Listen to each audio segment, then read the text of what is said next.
तो आज की हमारी जो ये क्लास है Sanjay Gandhi post graduate institute of medical science के संबंध में, और साथ ही साथ एनटीए यूजीसी नेट के परिप्रेक्ष्य में अगर मैं बात करूं तो वहां पर भी यहाँ से प्रश्न पूछे जाते हैं और बेसिक कॉन्सेप्ट यहाँ पर आप लोग क्लियर कर सकते हैं। हर एक यूनिट के बारे में यहाँ पे आप लोगों से कॉन्सेप्ट बता रहा हूँ ताकि आप समझ सकें अच्छे तरीके से। और मैं आप लोगों से कल जो है यूनिट नंबर 5 में एसजीपीजीआई के संबंध में जो है शिक्षा मनोविज्ञान और मनोविज्ञान के कुछ लर्निंग थ्योरीज थी उस पर चर्चा किया था। आज मैं उसी के आगे बढ़ रहा हूँ। आप ही लोगों में से किसी का यहाँ जो है कुछ कॉन्सेप्ट पूछना था। जैसे मैंने कहा कि पुनर्बलन का सिद्धांत, ये जो पुनर्बलन का सिद्धांत आप देख रहे हैं ये सीएच हल का है, परंतु एक बात याद रखिएगा आप सभी लोग, जो सक्रिय अनुबंधन का सिद्धांत था बीएफ स्किनर का, उसमें पुनर्बलन का प्रयोग किया था बीएफ स्किनर ने सक्रिय अनुबंधन के सिद्धांत में। तो 4 टाइप का प्रयोग किया था। एक आप लिख सकते हैं वहां पर सकारात्मक पुनर्बलन, नोट करना है तो नोट कर लीजिए। दूसरा आप लिख सकते हैं नकारात्मक पुनर्बलन। तीसरा आप लिख सकते हैं सतत पुनर्बलन। चौथा आप लिख सकते हैं आंशिक पुनर्बलन। ये 4 टाइप का जो पुनर्बलन था जिसको बोलते हैं हम लोग रेनफोर्समेंट बोलते हैं। और ये 4 प्रकार के पुनर्बलन बीएफ स्किनर ने सक्रिय अनुबंधन के सिद्धांत पर प्रयोग किया था। अब आप सोचेंगे कैसे, तो थोड़ा सा समझ लीजिए एक एक लाइन में। जो सकारात्मक पुनर्बलन होता है इसका मतलब वो होता है कि वह वस्तु जो किसी आवश्यकता को पूरा करे, जैसे भूख को भोजन, प्यासे को पानी, पढ़ने के लिए तत्पर, है ना, पढ़ने के लिए तत्पर, बच्चों के लिए क्या होती, पुस्तकें होती हैं। तो यहाँ पर आपके लिए अगर आप एसजीपीजीआई को अगर आपको क्रैक करना है तो आप पढ़ना चाहते हैं, आप कंटेंट पढ़ना चाहते हैं, है ना, तो ये आपके लिए सकारात्मक पुनर्बलन है। ये आपके लिए सकारात्मक पुनर्बलन है। तो ये बेसिक चीजें हैं और बहुत ही सरल है। सकारात्मक पुनर्बलन किसे कहते हैं? पॉजिटिव रेनफोर्समेंट कहते हैं इसको। अगर हम बात करते हैं उसके बाद आपका आता है नकारात्मक पुनर्बलन का मतलब आप समझते हैं ऋणात्मक पुनर्बलन होता है। ऋणात्मक का मतलब नेगेटिव रेनफोर्समेंट होता है। यहाँ पर अगर मैं बात करूं तो वह अवांछनीय का मतलब आप समझते हैं निगेटिविटी होता है। वहां पे अवांछनीय तथ्य हटा देना, जिसके रहने से वांछनीय अनुक्रिया नहीं हो पाती है। तो जाहिर सी बात है असामाजिक तथ्यों को हटा दो। जैसे sorry sir, good evening sir. Please sir थोड़ा शुरू से बता दीजिए सर, थोड़ा ज्वाइन में लेट हो गया सर। कोई बात नहीं, आप रिकॉर्डेड क्लास है मैम, थोड़ा सा सुनिए आप, है ना। तो जैसे अगर हम बात करें यहाँ पे भूखे बच्चे और भोजन के बीच जो खड़ा कुत्ता है, ध्यान से बड़ी बात समझिएगा। यहाँ पे मैंने थोड़ा सा एग्जाम्पल के माध्यम बता रहा हूँ कि नकारात्मक क्या है। भोजन और बच्चे, ठीक है, भूखे बच्चे के और भोजन के बीच में एक खड़ा कुत्ते को अगर हटा देना है तो वहां पर यह नकारात्मक पुनर्बलन की प्रतिक्रिया बन जाती है। भाई आपको मैं कह रहा हूं कि भूखा बच्चा है और भोजन है, 2 चीजें हैं। एक तरफ भूखा बच्चा है और एक तरफ क्या है, भोजन है। एक तरफ बच्चा, एक तरफ भोजन, दूसरा और तीसरी तरफ आपके अगर मैं बात करूं तो वहां आपका आता है कुत्ता। अब कुत्ते को भगा देना, हटा देना, तो मतलब यह अवांछनीय तथ्य को हटा देना जिसके रहने से वांछनीय अनुक्रिया नहीं हो पाएगी, जिसके रहने से सकारात्मक काम नहीं हो पाएगा।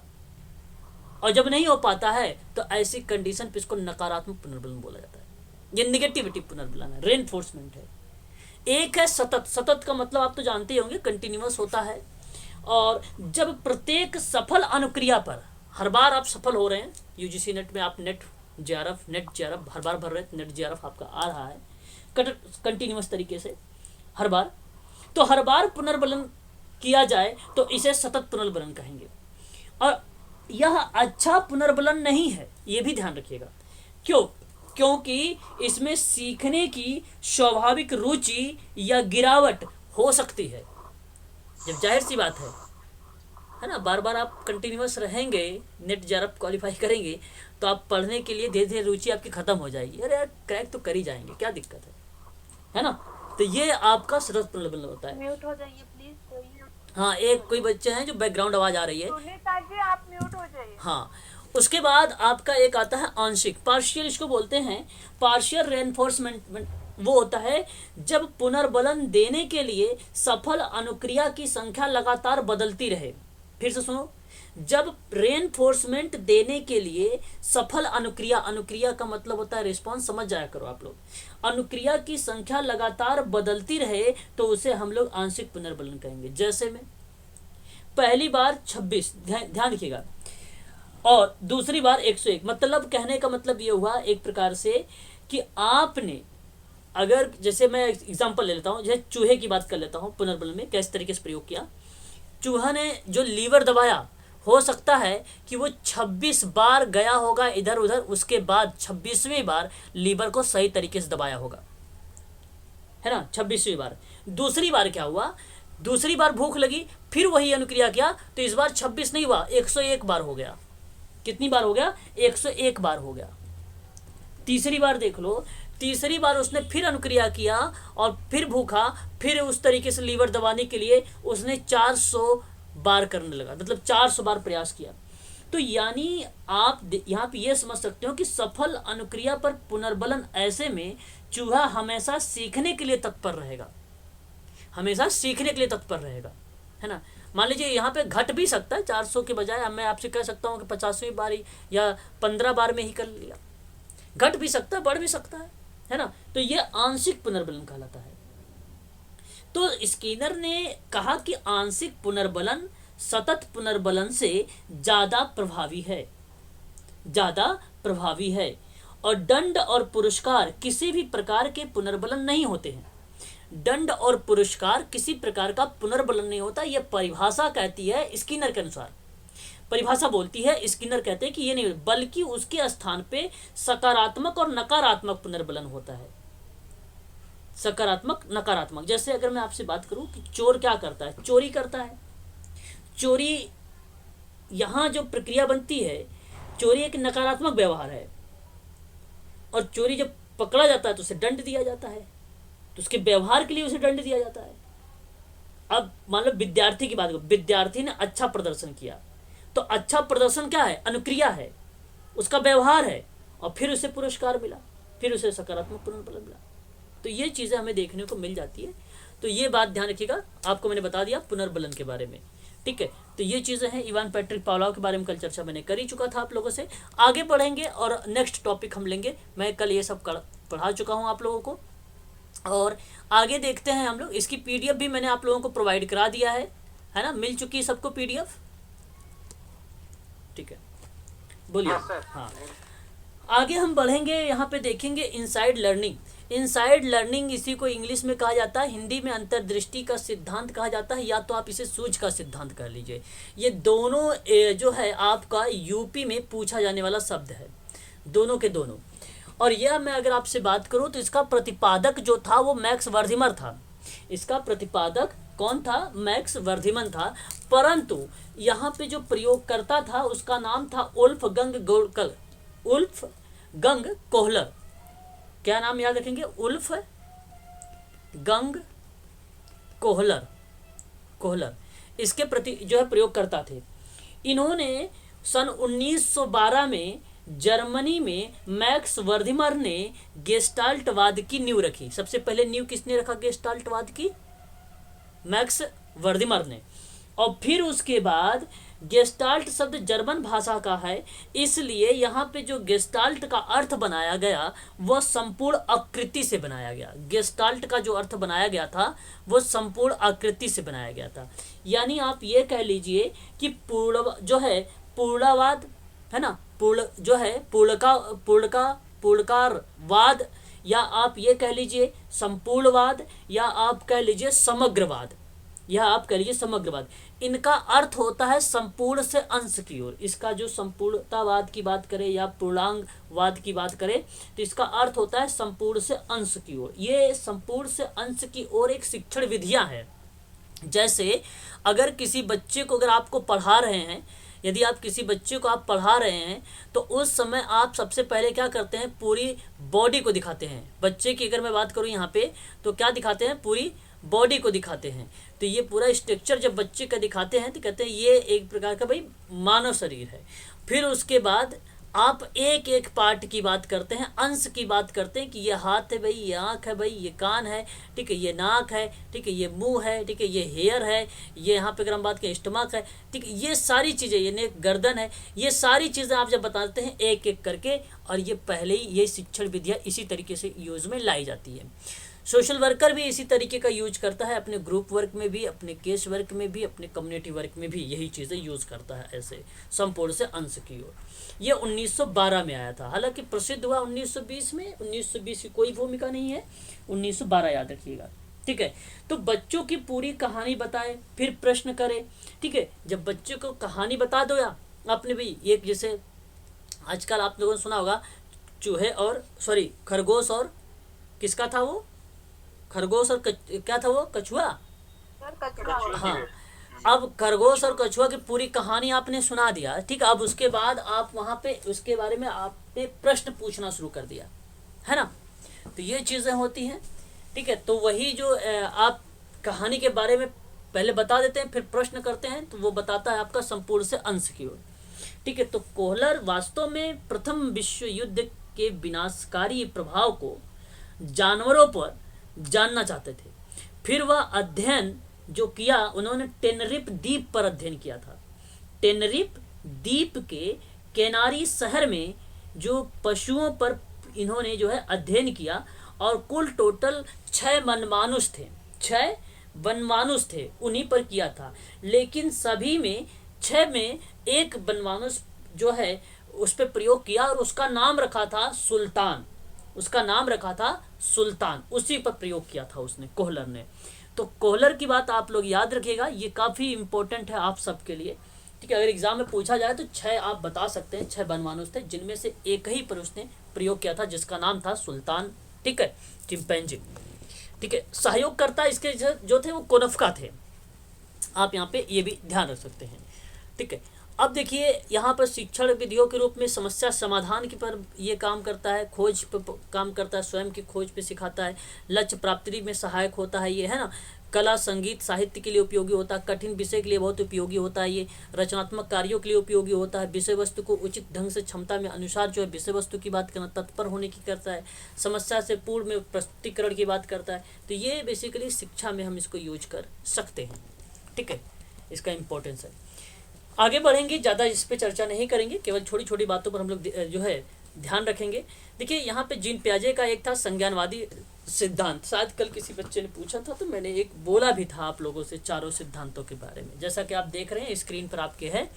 तो आपको मैं बता दूं, 4 अवस्था जीन पियाजे ने बताया है। कभी कभी एग्जाम में आप लोगों से ये क्रम में पूछा जाता है। आपको मैं बता दूं, मेडिकल सोशल वर्क की मैं बात कर रहा हूँ आप लोगों से, आपके सिलेबस में है, MSW की किताबों में, BSW की किताबों में आपको जीन पियाजे के बारे में मिलता है, ठीक है।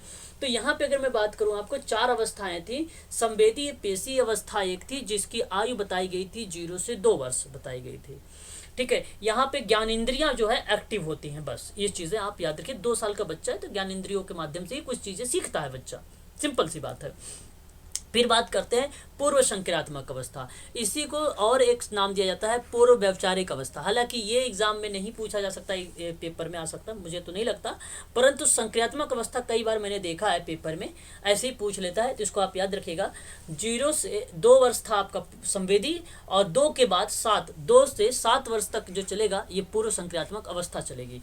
इसमें बच्चा क्या करता है, खिलौनों को तोड़ता है, उससे जोड़ता है, ठीक है, यहाँ और अनुकरण करता है, ठीक है, गिनती हुआ, लिखना हुआ, जो बेसिक जानकारियाँ होती, कलर्स नेम हो गए, ठीक है, इन कुछ छोटे छोटे जो प्रश्न होते हैं वन लीनियर में, उसको बताना भी शुरू कर देता है, ठीक है।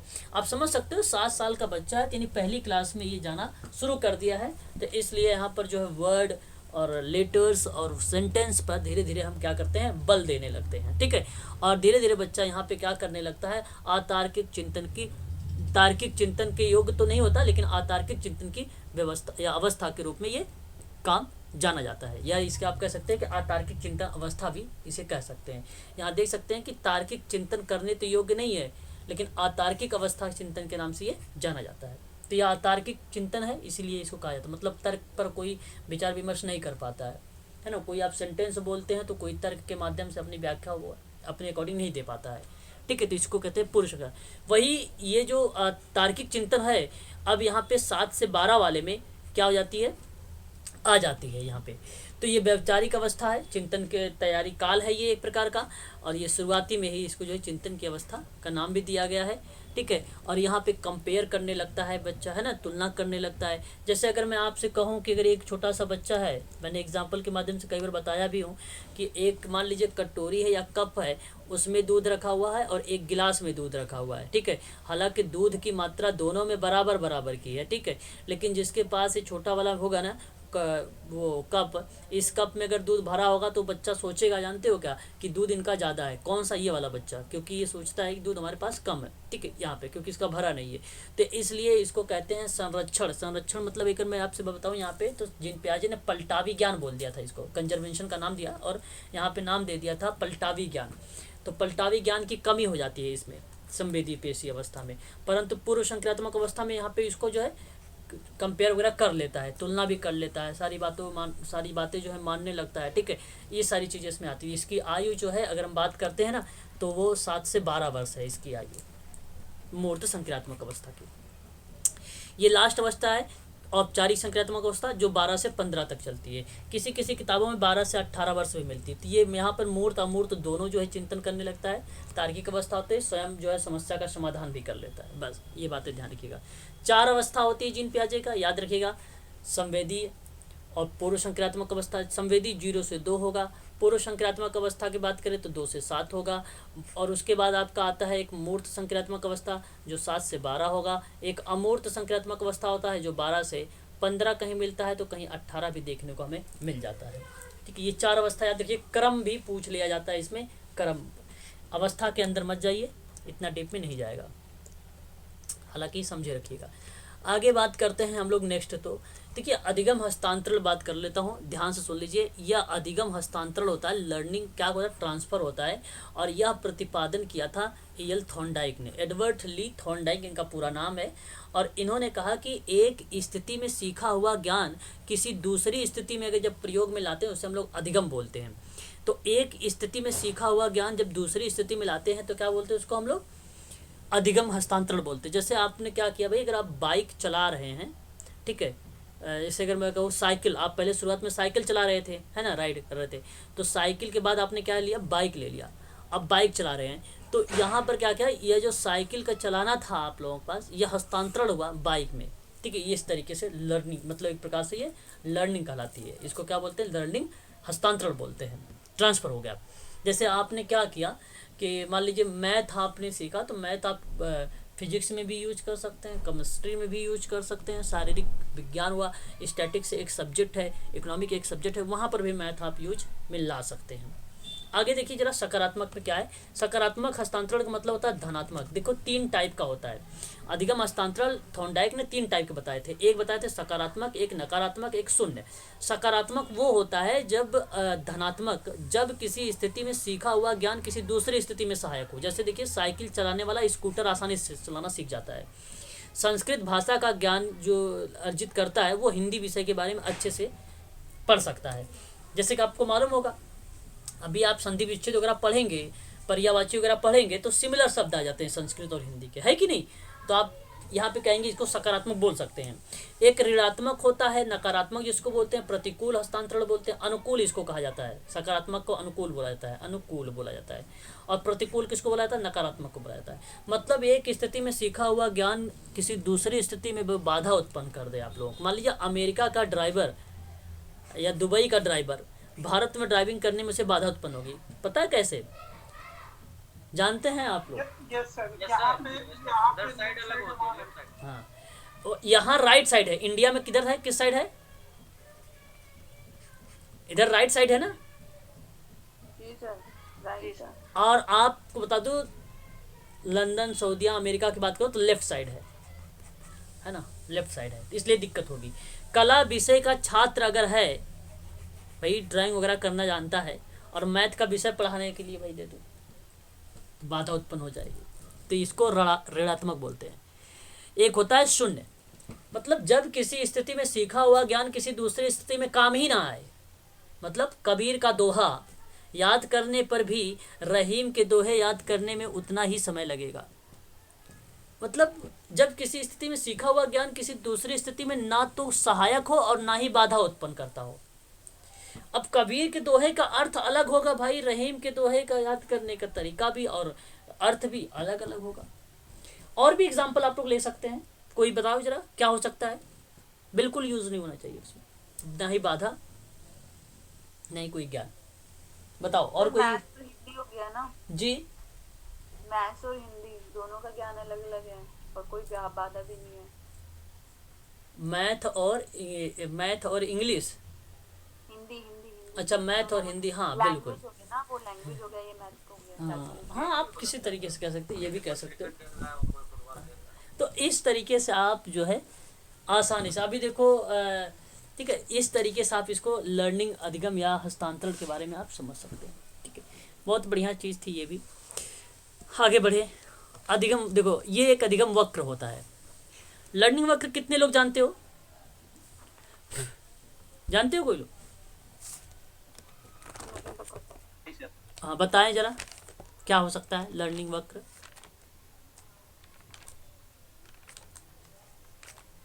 चलो ये देखो, एक प्रकार से अधिगम का जो वक्र होता है, आपको बता दूं, आप भली भांति तरीके से जानते हैं, अच्छे तरीके से जानते हैं। ये एक y अक्ष होता है, ये x होता है ना। ये स्वतंत्र होता है, ये बात जानते हैं, यूजीसी का प्रश्न है ये परतंत्र होता है, ये भी आप जानते हैं, एग्जाम में पूछा भी गया है। ये उत्पत्ति है, उत्पत्ति का मतलब मूल बिंदु है ये, है ना, ये मूल बिंदु है। ये आपका वर्क के नाम से जाना जाता है और ये आपके टाइम के नाम से जाना जाता है। बेसिकली अधिगम का वक्र अधिगमी के सीखने की गति और प्रगति को दर्शाता है, और तब जाकर आप इस ग्राफ का प्रयोग करते हैं। बात सही है कि नहीं सही है? एनपीसी वगैरह का तभी प्रयोग करते हैं ना भाई। अगर अधिगमी के सीखने की गति भाई कितना है, पहले मंद थी, अब फिर उसके बाद ज़्यादा हो गई, फिर मंद हो गई, फिर ज़्यादा हो गई, इस तरीके से बनाते हैं ना आप ग्राफ वगैरह में। तो अधिगम का जो वक्र था वो कई टाइप का था। एक तो आपका था सरल, सरल को कहा जाता था रेखीय वक्र। एक आपका था नतोदर, नतोदर, नतोदर, और एक था उन्नतोदर, एक था उन्नतोदर वक्र, और एक था मिश्रित वक्र। ये 4 टाइप का था। समझिए जरा, सरल रेखीय क्या होता था। सरल और रेखीय वक्र, जिसको सिंपल या लीनियर कर्व कहते थे, जब अधिगमी के सीखने की गति हमेशा एक जैसी हो तो वह सरल वक्र बनेगा या उसे सरल वक्र माना जाएगा। देखिए मैं आपको बता दूं, जैसे अगर मैंने ये बनाया, मैंने कहा आप लोगों से कि ये ग्राफ बना हुआ है, ठीक है, सही से बना दूं थोड़ा सा सही लगेगा। यहाँ देखो ये सही से बन गया। तो मैंने कहा कि अधिगमी के सीखने की गति हमेशा एक जैसी रहेगी, तो मतलब ऐसे ही बना सकते हो कि नहीं बना सकते हो बताओ? एक जैसी है ना, सीधी लाइन है, एक ये सीधी लाइन है। तो ये सरल, अब समझ रहे हो कि नहीं समझ रहे हो ये बात? तो ये क्या है, यह हमेशा एक जैसे ही सीखने की बात हो रही। मतलब भले ही इस वक्र का नाम सरल और रेखीय वक्र हो, लेकिन मनुष्य इस तरह का वक्र नहीं बना सकता, इसलिए मनुष्य के लिए असंभव और आदर्श वक्र के रूप में इसको जाना भी जाता है। तो जब सीखने की गति एक समान होती है तो उसे हम लोग क्या बोलते हैं भाई? आप देख रहे हैं यहाँ पे बनाया भी गया है सरल रेखी। एक आप देख सकते हैं, अगर मैं बात करूँ, देखो उन्नतोदर, इसका मतलब क्या है? इसका मतलब है कि घटना निष्पादन वक्र, मतलब आप ये कहिए ऋणात्मक या नकारात्मक वक्र बोल दीजिए इसको। इसका मतलब है कि जब सीखने की गति शुरू में और बाद में धीमी हो तो उससे हम लोग बोलेंगे उन्नतो दर बोलेंगे, उन्नतो दर बोलेंगे। जैसे परीक्षा के दौरान और परीक्षा के बाद की जो गति होगी वह क्या बताती है आपको? ऋणात्मक। तो आपने क्या किया भाई, आपने प्रारंभ में तो बहुत तीव्र गति से सीखा, ये लीजिए तीव्र गति से आगे बढ़े, फिर क्या करे आप, एग्जाम परीक्षा आ गया नज़दीक, धीरे धीरे सब कुछ स्किप होने लगा, कन्फ्यूज़न होने लगी, फिर आपने यहाँ पे क्या कर लिया, मंद होने लगे। तो देख सकते हैं पहले तो उन्नोत हुआ, मतलब उन्नति की तरफ गया, और फिर नीचे आ गया, इसको बोला गया उन्नतोदर वक्र बोला गया। फिर एक नतोदर वक्र होता है, इसको निष्पादन वक्र भी कहा जाता है। इसको देखो, ये घटता निष्पादन है, ये घटता है, और ये बढ़ता है, ये बढ़ता वक्र है। तो इसको धनात्मक भी कहा गया, द कर्व ऑफ इंक्रीज भी बोल सकते हो, या पॉजिटिव वक्र भी बोल सकते हो। जब शुरू में सीखने की गति धीमी हो, शुरू में सीखने की गति धीमी हो और बाद में तेज हो जाए, जैसे परीक्षा के पहले और परीक्षा के दौरान सीखने की जो गति होती है वो बेसिकली नतोदर कहलाती है। तो पहले आपने धीमे गति से सीखा इस तरीके से, अब फिर आपने धीरे धीरे तेज से सीखना शुरू कर दिया, है ना, तो वो आपका नतोदर वक्र हो जाता है। ये आपका क्या है, एक प्रकार का, आप ध्यान रखिएगा सभी लोग, अधिगम का पठार है, जिसको हम अधिगम के वक्र के नाम से जानते हैं। एक आपका होता है मिश्रित। मिश्रित का ही नाम आपको बताऊं तो सर्पाकार बोला जाता है। इसको क्या बोला जाता है? इसको बोला जाता है सर्पाकार वक्र। इसी को कहा जाता है एस टाइप भी बोला जाता है। इसी को क्या बोला जाता है? मिश्रण भी, मिक्स्ड भी बोला जाता है इसी को क्या बोला जाता है? और कुछ बोल सकते हो इसको? एस टाइप हो गया, सर्पाकार हो गया, मिक्स हो गया, चलो 3 बहुत है। देखो, जब सीखने की गति एक समान ना हो, जब सीखने की गति एक समान ना हो और ना हो अर्थात असमान हो या घटती बढ़ती रही हो, तो ऐसे अधिगम को हम क्या बोलते हैं? मिश्रित बोलते। जैसे मैं छमाही परीक्षा के दौरान तो तेज भी हो सकता है, छमाही परीक्षा के बाद धीमी भी हो सकती है, वार्षिक परीक्षा के दौरान तेज हो सकता है आपका लर्निंग, और वार्षिक परीक्षा के बाद धीमी हो सकती है लर्निंग। भाई क्या कारण क्या है? परीक्षा खत्म हो गई, क्या जरूरत है किताब पढ़ने की? अब कुछ दिन रेस्ट करोगे तो जाहिर सी बात है लर्निंग धीमी हो गई, है ना। तो देख सकते हैं, देखो ये सर्पा अनुसार, ये सांप जैसा बना हुआ है, इसलिए सर्पाकार बनेंगे। तो यह वक्र मनुष्य के लिए सबसे संभव वक्र माना जाता है, मिश्रित वाले को, है ना, मिश्रित वाले को। ठीक है, याद रखिएगा, अधिगम का वक्र किसी दी हुई क्रिया में उन्नति और अवनति का ग्राफ पेपर का वर्णन करता है। ये इसका यही परिभाषा है। अगर कोई पूछे आप लोगों से तो आप बता देना ये, ठीक है। क्या बोलना कि अधिगम का वक्र किसी दी हुई क्रिया में उन्नति और अवनति का ग्राफ पेपर का वर्णन है, वही आपका क्या दर्शाता है? अधिगम वक्र दर्शाता है। बस आपको बता दो, अलेक्जेंडर का नाम सुना होगा। अलेक्जेंडर बहुत फेमस पर्सन है। इसने एक परिभाषा दिया था इसमें। इसने कहा था कि जब सीखने के आंकड़ों को ग्राफ पेपर पर दिखाते हैं तो सीखने का वक्र बन जाता है। पढ़ा होगा आप लोगों ने स्टैटिक्स में, बहुत ही फेमस था स्टैटिक्स सब्जेक्ट। जिन बच्चों ने पढ़ा होगा उनको मालूम होगा अलेक्जेंडर के बारे में, है ना। काफ़ी फेमस पर्सन था ये। इनका केवल एक ही बात था कि आंकड़ों को ग्राफ पेपर पर दर्शाते हैं और सीखने का वक्र बन जाता है। जैसे ही आप दर्शाओगे सीखने का वक्र बन जाएगा वो, बस।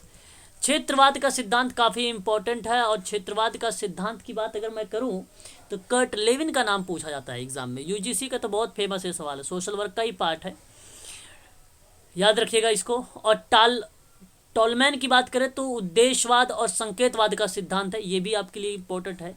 गुथरी प्रतिस्थापन का सिद्धांत दिया है, ये इसको छोड़ दीजिए। और कार्ल रोजर्स अनुभवजन्य अधिगम का सिद्धांत दिया है, आपको मालूम होना चाहिए कार्ल रोजर्स के बारे में। मानवतावादी अधिगम का सिद्धांत अब्राहम मैस्लो ने दिया है। सूचना प्रायिकीकरण छोड़ दीजिए, ये भी इंपॉर्टेंट नहीं है। जेरम ब्रूनर, देखिए जो संज्ञानात्मक का जो सिद्धांत जीन पियाजे का नाम सुन रहे हैं आप लोग ने, इससे पहले एक सिद्धांत, यही सिद्धांत था,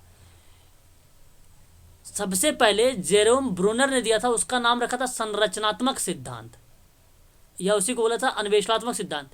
और इसी को जीन पियाजे ने क्या कर दिया, 4 भागों में, ये 3 अवस्था थी इसमें, और इन्हीं 3 अवस्थाओं को 4 अवस्था में डिवाइड करके एक्सप्लेन करके अच्छे से बताने वाला कोई विद्वान था, तो उसका नाम था जीन पियाजे। तो ये उसी के सिद्धांत का ही बताया है, कॉपी किया है एक प्रकार के, आप कह सकते हो जेरम ब्रूनर का। तो जेरम ब्रूनर का नाम नहीं आता है, जीन पियाजे का नाम ज़्यादा आता है। अब क्लियर हो गया? बता दीजिए एक बार ये सारी चीज़ें। जी सर। चलो बहुत बढ़िया है। अगर कोई दिक्कत होगी, अच्छा देखो, एक तो अधिगम का पठार भी होता है ना, अधिगम का पठार भी होता है।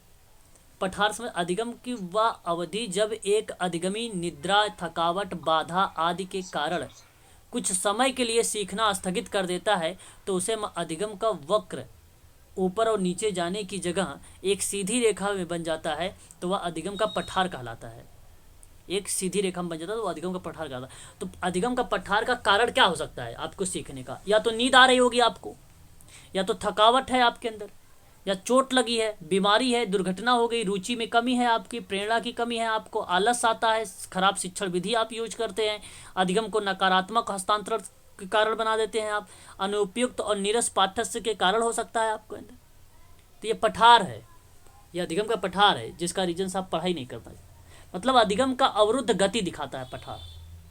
पठार हमेशा के लिए नहीं बनता, पठार खत्म भी हो सकता है, मोटिवेशन कोई दे दिया अच्छे तो।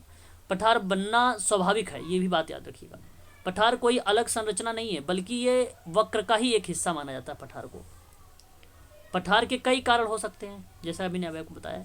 इसका उपाय करने के एक ही तरीका है भाई दूर करने का, निद्रा लेकर, चोट के बाद इलाज लेकर, उपयुक्त शिक्षण विधियों का प्रयोग करके आप जो है अधिगम को स्टार्ट कर सकते हैं। यही एक उपाय है, इसके अलावा कोई और उपाय नहीं है। ठीक है, अगर आप सोचो कोई उपाय है तो। बात करते हैं हम लोग अब चाइल्ड डेवलपमेंट के बारे में, जो है बाल विकास के बारे में। देखिए अधिगमकर्ता का जो विकास है, शारीरिक विकास, सामाजिक विकास, संवेगात्मक विकास, ये बच्चे के विकास को लेकर बात करेंगे। तो इसमें हम पहले मैं बात करूंगा आप लोगों से एक विकास और एक वृद्धि।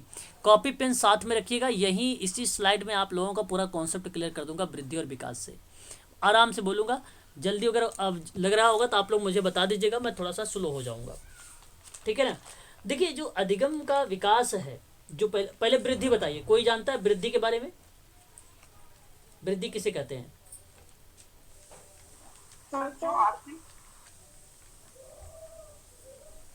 अच्छा चलो, और कोई? सर मैं बोलना चाहती हूँ डेवलपमेंट सर वो मतलब मानवीय प्रक्रिया है जो जीवित प्राणी में पाई जाती है, उसकी व्यवस्था होती है जो आयु के अनुसार बढ़ती है। अच्छा उसमें संरचना और प्रक्रिया में अंतर भी पाया जाता है आयु के अतिरिक्त।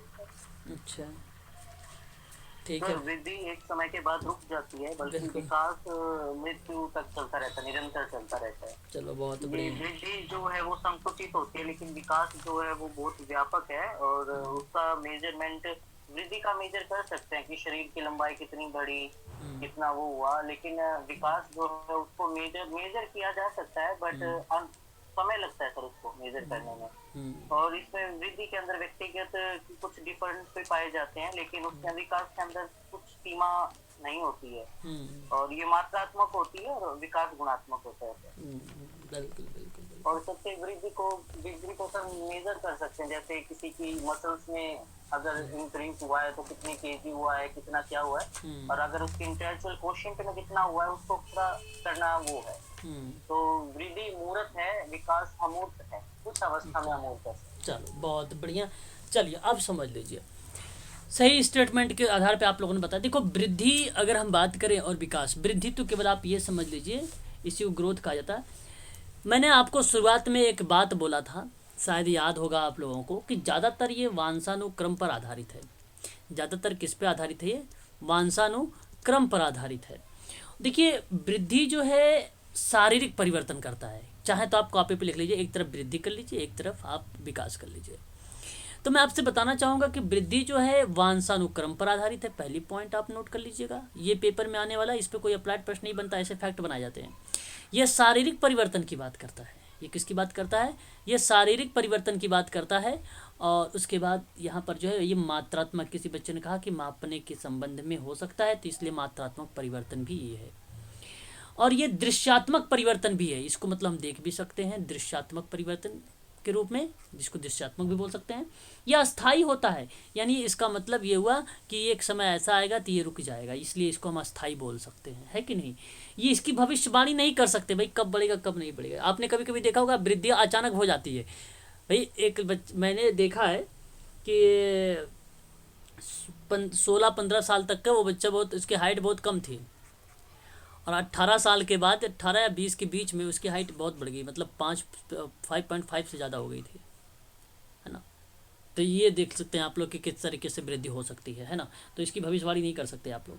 प्रसव पूर्व से परिपक्वता तक ये चलता है। ये प्रसव पूर्व से परिपक्वता का मतलब जानते हैं, एज कितनी है? 18 वर्ष। परिपक्वता की एज 18 वर्ष मानी जाती है। इसलिए आप समझ सकते हैं कि प्रसव पूर्व से लेकर 18। प्रसव पूर्व समझ रहे हो, जन्म से पहले की बात मैं कर रहा हूँ, वहाँ से भी तो वृद्धि होती है, वहीं से तो शुरू होती है वृद्धि। वृद्धि बताओ 0 से शुरू होता है कि प्रसव पूर्व से या जन्म से? प्रसव पूर्व से या जन्म से नहीं कहेंगे आप लोग, 0 कह सकते हो। प्रसव पूर्व, हाँ प्रसव, 0 और प्रसव पूर्व, हाँ दोनों बात एक ही है। प्रसव पूर्व कह लीजिए या शून्य कह लीजिए, बात दोनों एक ही है। तो अगर हम बात करें यहाँ पर, तो ध्यान दीजिएगा, ये चीज़ें आप सबके लिए है ना इम्पोर्टेंट है। देखिए परिपक्वता बेसिकली क्या है, मेल में 18 वर्ष है, फीमेल में कितना है? 16 वर्ष है। मेल में कितना परिपक्वता का वर्ष रखा गया है? मेल में 18 वर्ष, फीमेल में 16 वर्ष। पता है रीज़न यहाँ पे आपने एक सुना होगा, जो है गोनाड एक वो पाई जाती है, ग्रंथि पाई जाती है गोनाड, मालूम है? मैं जो है यहाँ पे अगर हम बात करते हैं, जो गोनाड की वजह से यहाँ पे फीमेल में 16 वर्ष रखा गया है और मेल में 18 वर्ष रखा गया है, ग्रंथि होती है, ठीक है। ये चीज़ आप ध्यान रखिएगा। अच्छा, विकास की बात कर लें अगर हम लोग, विकास क्या होता है? विकास में मानसिक परिवर्तन होता है। क्या होता है? ये मानसिक परिवर्तन होता है विकास में। वहीं अगर हम बात करते हैं तो मात्रात्मक और गुणात्मक परिवर्तन देखने को मिलता है इसमें। मात्रात्मक और गुणात्मक परिवर्तन देखने को मिलता है इसमें। इसमें अगर हम बात करते हैं तो जीवन पर्यंत चलता है ये, जीवन पर्यंत चलता है ये। सामाजिक परिवर्तन की बात करता है ये, सामाजिक परिवर्तन की बात करता है ये। संपूर्ण से होता है ये। किससे होता है ये? संपूर्ण से होता है। इसकी भविष्यवाणी कर सकते हो? भविष्यवाणी कर सकते हो? कर सकते हैं, बिल्कुल। हाँ सर। शारीरिक परिवर्तन देख सकते हो? बिल्कुल देख सकते हो। सतत और व्यापक चलता है ये? बिल्कुल चलता है। संवेगात्मक परिवर्तन भी देखने को मिलता है हमें? बिल्कुल मिलता है। भाषाई परिवर्तन भी देखने को मिलता है हमें? हाँ। वातावरण पे ये बताइए कितना परसेंट आधारित है, बेस है? परसेंटेज पूछ रहा हूँ, बताइए परसेंटेज बताइए। वातावरण में 60%। ओके, बाकी 40 तो आपका ये बन जाएगा वंशानुक्रम में, ठीक है। रेशियो के हिसाब से बताइए जरा। 63 वातावरण का, 63 वातावरण का, वेरी गुड। और बचा 37 आपका यहाँ पर, ठीक है, शाबाश, बहुत बढ़िया, बहुत बढ़िया भाई, बहुत अच्छा, ठीक है।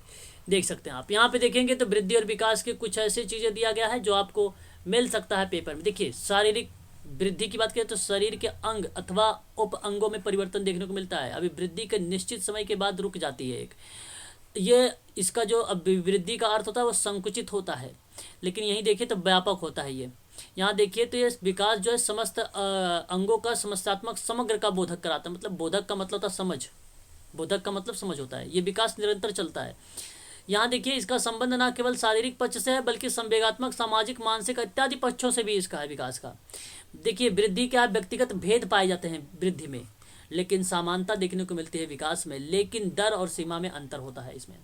अभिवृद्धि जो है मात्रात्मक प्रत्यक्ष और वाय होता है, लेकिन अप्रत्यक्ष और आंतरिक होता है, तो इसलिए इसमें गुणात्मक भी देखने को मिलता है। मैंने एक शब्द बोला था मात्रात्मक प्लस गुणात्मक परिवर्तन होता है। हम मात्रात्मक परिवर्तन को भी इसमें रख सकते हैं, ऐसी बात नहीं कि मात्रात्मक नहीं रखें, ये भी आप रख सकते हैं, ठीक है। उसके बाद देखिए अभिवृद्धि को जो है नापा और तौला जा सकता है, ये बात आप जानते हैं। विकास केवल अनुभव किया जा सकता है इसमें, इसका केवल अनुभव किया जा सकता है। तो ये चीज़ें आप लोग ध्यान रखिएगा सभी लोग।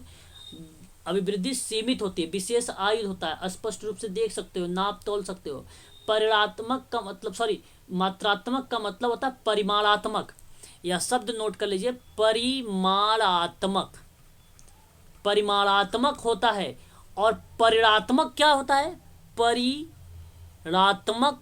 देखिए परिमाणात्मक और परिणात्मक में दोनों में अंतर है। जब परिमाणात्मक पूछेगा तो यह क्वांटिटेटिव होता है, और जब परिमाणात्मक पूछता है तो वो क्वालिटेटिव होता है। बात समझ में आ रही है ना? ये देखिए भविष्यवाणी, ये एग्जाम में पूछा गया प्रश्न है जो मैं आपको बता रहा हूँ, दोनों इंपॉर्टेंट ग्रुप में। वृद्धि विकास पर आश्रित होगा, यस या नो? सर सर ये फिर से रिपीट कर दिया। हाँ, देखिए परिमाणात्मक जो होता है इसकी इंग्लिश क्वांटिटेटिव होती है, परिमाणात्मक को। इसी को हम लोग मात्रात्मक कहते हैं। तो मात्रात्मक तो नहीं लिख के आता है, लेकिन ये जरूर लिखा हुआ आता है। और जब एक तरफ आता है परिमाणात्मक, सॉरी परिणात्मक आता है, परिणात्मक है, ये परिणात्मक है। और परिणात्मक को हम लोग बोलते हैं क्वालिटेटिव। इसको गुणात्मक, मतलब उसका गुणात्मक होता है, उसका अर्थ होता है। देखिए वृद्धि जो विकास पर आश्रित है भाई, ये बात सत्य है। वृद्धि जो है किस पे आश्रित है? विकास पर। लेकिन विकास वृद्धि पर आश्रित नहीं है, इस बात को ध्यान रखिएगा आप सभी लोग। प्रसव पूर्व से 18 से 16 वर्ष तक देख सकते हो आप लोग। और विकास की बात करें तो प्रसव पूर्व से लेकर मृत्यु तक देख सकते हो आप, मृत्यु तक। बस अगर ये समझ में आ गया तो वृद्धि विकास क्लियर हो गया। देखिए अब हम लोग यहाँ पे थोड़ा सा पढ़ेंगे जो है अभी वृद्धि और विकास के कुछ सिद्धांत है, बहुत इंपॉर्टेंट है, ये भी आपको क्लियर करा देता हूँ। सिद्धांत है ये, जैसे कि आप लोगों को मालूम होगा। अच्छा बता दीजिए, किसी को विकास और वृद्धि में कोई दिक्कत तो नहीं है ना भाई? नहीं सर। अच्छा चलो 2-3 बातें बता देता हूँ फैक्ट के रूप में। देखिए एक बात तो याद रखिएगा, विकास जो होता है शैशव अवस्था से शुरुआत होती है, ये है ना, वृद्धावस्था तक चलती है। विकास जो है बालक के वंशानुक्रम और वातावरण का गुणनफल है। मतलब समझे आप?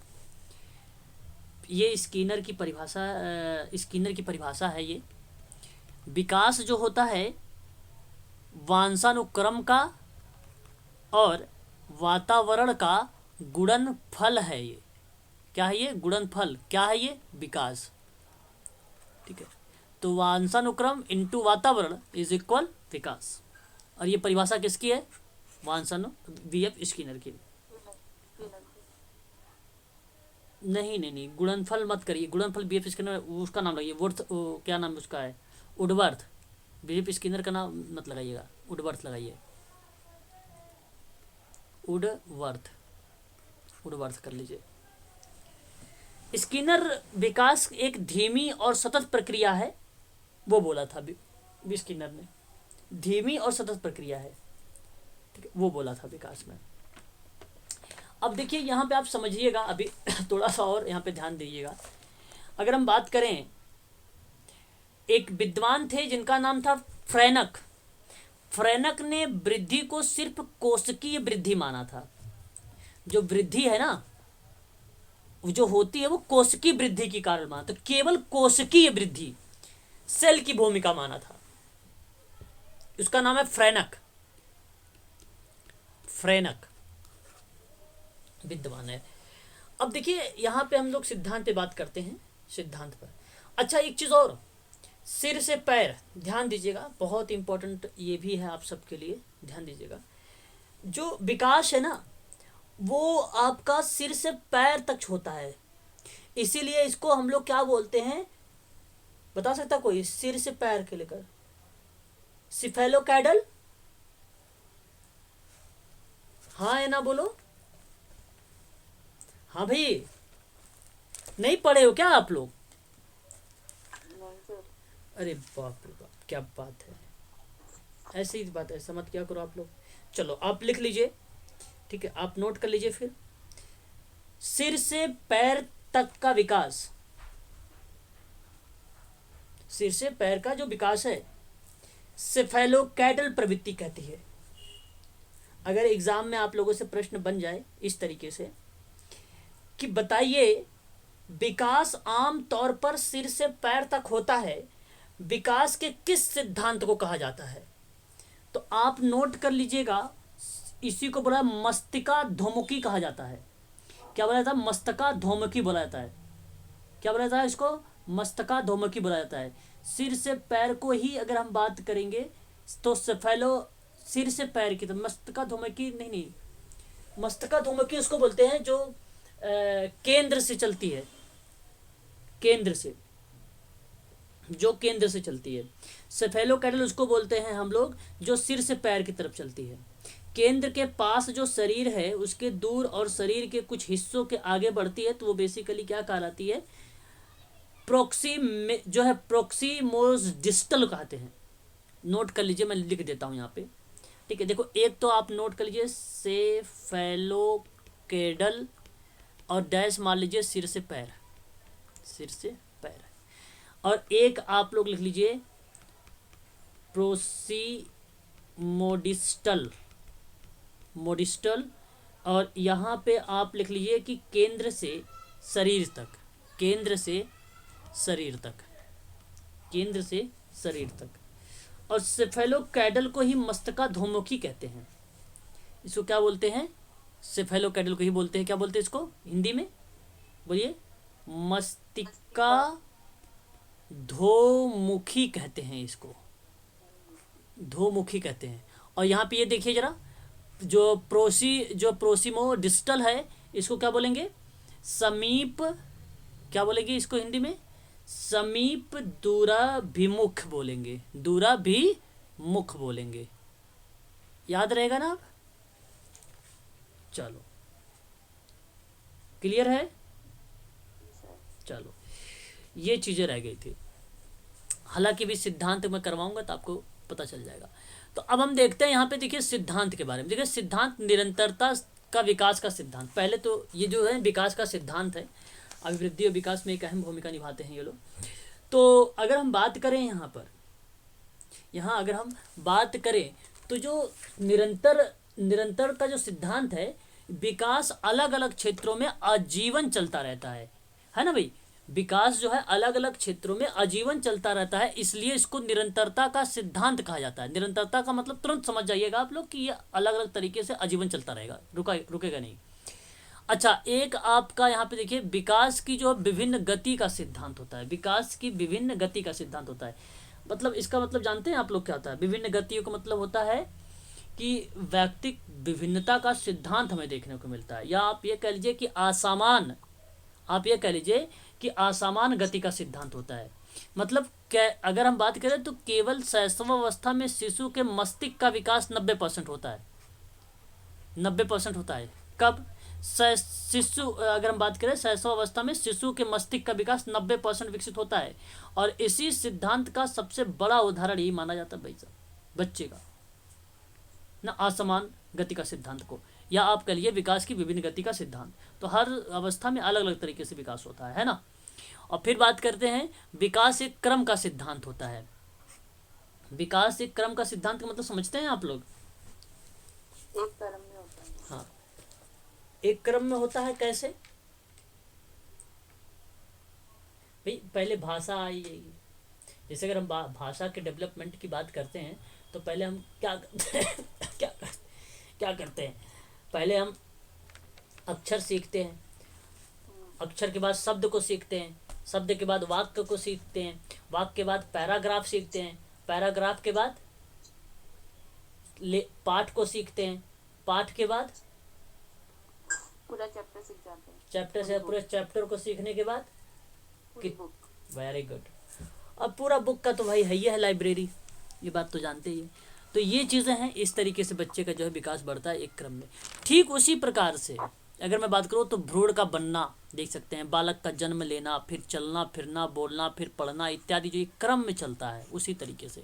इसलिए कहा जाता है विकास एक क्रम में भी चलता है, विकास एक क्रम में भी चलता है। विकास की दिशा का सिद्धांत होता है। अभी अभी आप लोगों ने देखा सिर से पैर की ओर, तो सिर की पैर को मैंने बताया मस्तकाधोमुखी कहा जाता है। इसी को आप कह सकते हैं सिरोपुंज विकास भी बोल सकते हैं इसी को। तो दोनों इंपॉर्टेंट हो गया। एक है केंद्रीय परिधि का विकास और निकट दूर का विकास, अभी मैंने आप लोगों को इसके बारे में बताया है ना, वही है यहाँ पे। ठीक है, तो इन दोनों चीज़ों के बारे में आप यहाँ पे समझ सकते हैं और मैं बता चुका हूँ। तो यह विकास का सिद्धांत का दिशा बताता है। उसके बाद बताता है एकीकरण का सिद्धांत। जानते हैं एकीकरण का सिद्धांत? एकीकरण का सिद्धांत क्या बताता है, बताइए जरा।